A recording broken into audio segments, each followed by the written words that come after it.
All right, we want to take you into D.C. Interim Chief of Police Jeffery Carroll right now. And Commander David Hong was named the 4th District Commander. Both commanders have nearly 2 decades of experience and have command experience here at MPD. Commander Dorsey led the Office of the Field Commander and was previously the 7th District Commander.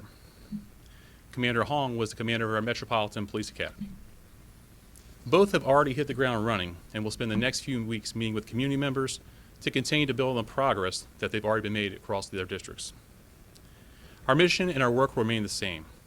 Our top priority remains to be fighting crime and keeping the residents and the visitors of the District of Columbia safe. MPD cannot provide specific information on the findings of internal investigations or proposed adverse actions against specific members.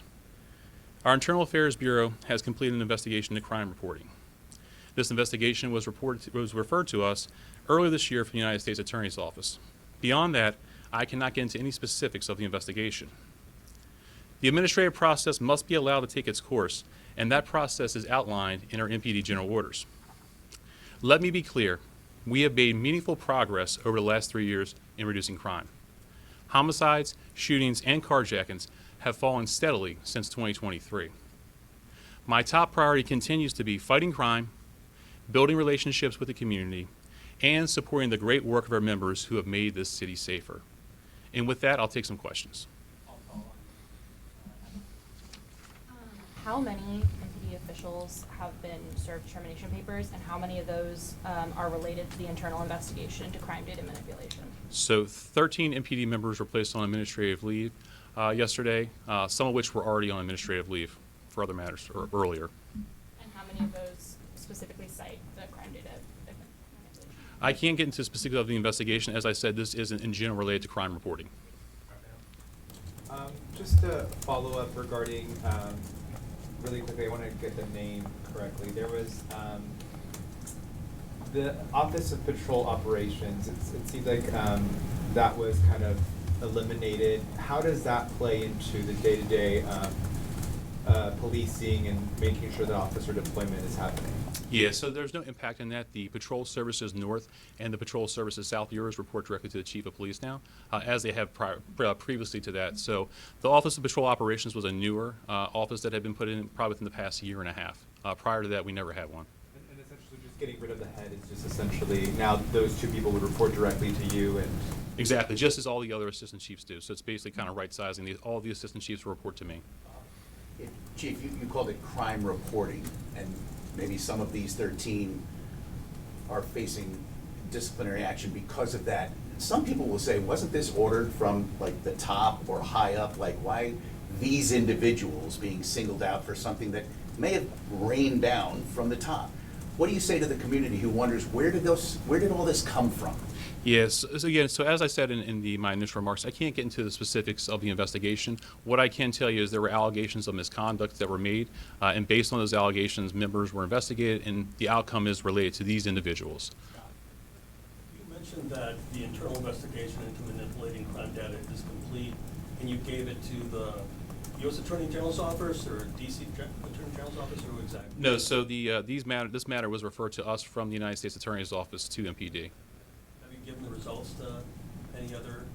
So at this point, what will happen is there's an administrative process that goes on with this. So basically, some members were served with paperwork yesterday as relates to being placed on administrative leave, pending termination. Those individuals will have the right for a resolution hearing in general, as well as they'll have the right to an adverse action panel if they so choose. An adverse action panel is basically where you have a commander and 2 captains that then hear the case involving these members, weigh the evidence that's involved in these cases, and then they make a determination as far as it relates to the outcome of the investigation and potential findings as it relates to discipline, and then potentially be referred to me for final determination. 13, Ted. only 3 of them?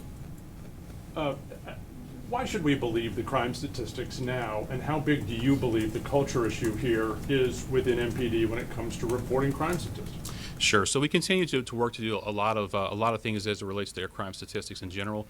As I talked about when I first took over as the interim chief, some goals of mine were to work to provide additional training to our officers and our officials across the department as it relates to crime data, to make sure they have the appropriate training that's out there. Also, we've been continuing to work towards developing our staff review or our internal unit within the department that's not associated with any patrol operations or anything like that, that will review all the reports to make sure that they are completed appropriately and have all the appropriate information in there, including classifications. And also looking at technology that will also be able to allow us to pull reports and to look at things as it relates to crime and crime reporting overall. Do you trust crime statistics every morning? I do. We use crime statistics every day to help us with deployment across the city. I do have confidence in those numbers. Chief, former Chief Pamela Smith is no longer an employee of the department. Did this investigation find out that she had a role in any improper crime data reporting? Again, I can't say anything specific related to any specific member. So 13 members placed on administrative leave yesterday. How many of them were served termination papers? So all 13 of them were they were served termination. It's called a notice of proposed adverse action, but potential termination. No one was fired. And to follow up on what you previously said, can you specify some of the training that these new promotions and future personnel moves will get as a result of this investigation, and make sure this doesn't happen again? Sure. So we've already rolled out to all of our members on the department training specifically as it relates to crime classification. That's something that we did last month into February into March to make sure that, again, we can reinforce the appropriate classifications for all of our members, from an officer who's been on the street 1 year to an official who's been here for 25 years. And that way we can make sure everyone has that information. Additionally, as we have new officers, we'll continue to train them and provide them with updated training in the police academy. And then as officials do get promoted, they do go through promotional training. We're looking to build in not only into the training that we do one time, but also our roll call training. So that's training that we give every month to our officers. Every day they get what's called roll call training.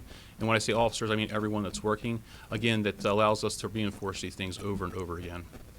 Yeah, sir, when you read the results and found out all this happened, were you shocked that this was going on? Again, when we look into the investigation, we can't really get into the specifics of it. One of my priorities is making sure that we have information that's reliable that we can use for deployment strategies. Our primary goal is to fight crime across the District of Columbia, and that's what we want to focus on. Yeah, Chief, what about the message for the people who think, my loved one was a victim of a crime and it could have been minimized? What would be your message, just overall, if that's happening? Yeah, overall, so I can continue. We don't want to minimize any crime. Obviously, we want to make sure that crimes are appropriately classified. We'll continue to work with that, making sure officers have the appropriate classification. Regardless of the classification of the crime, we want to make sure that all crimes are appropriately investigated. How did you determine the scope of the investigation? And I guess specifically, was that part of the referral, look at these specific people, or did it say we have this problem and then the MPD determined which people to look at? Again, I can't get into the specifics of the investigation. You have 13 people as of yesterday placed on leave, going ahead with termination process. Were these individuals doing individual things, or was this kind of, I hate to use the word conspiracy, but were they working together to fudge the numbers? Again, I can't get into any specifics of the investigation overall, as I said. Chief, have you provided the investigation to the House Oversight Committee, and will it be released publicly? We're continuing to communicate with the House Oversight Committee related to their inquiry, and we'll continue to do that. This is a personnel matter. It's an administrative investigation, so there is no public release, as with all personnel matters. Can you answer the question about whether Comer has it or will get it? No, I said right now we're in communication with. That means we're talking to them about their request, and we're continuing to work with them. Scott, can you clarify the 13 that are on administrative leave right now? How many of those are tied into your investigation of the crime data? All 13 of them are. Thank you. Thank you. All right, thank you. Okay, we just heard from DC Interim Chief Jeffery Carroll there addressing the issue of crime data being manipulated in DC. There were reports, allegations, and now we are hearing directly from the chief that 13 MPD members were investigated following allegations of misconduct. All 13 placed on administrative leave as of yesterday related to crime reporting, fudging, manipulating the crime data in DC. All 13 served termination papers. He was peppered with a lot of questions from reporters in the room. Of course, he could not comment to a majority of them because it is under investigation. Disciplinary action will be coming as a result. So still a lot to unfold here. But right now, we will be right back with more.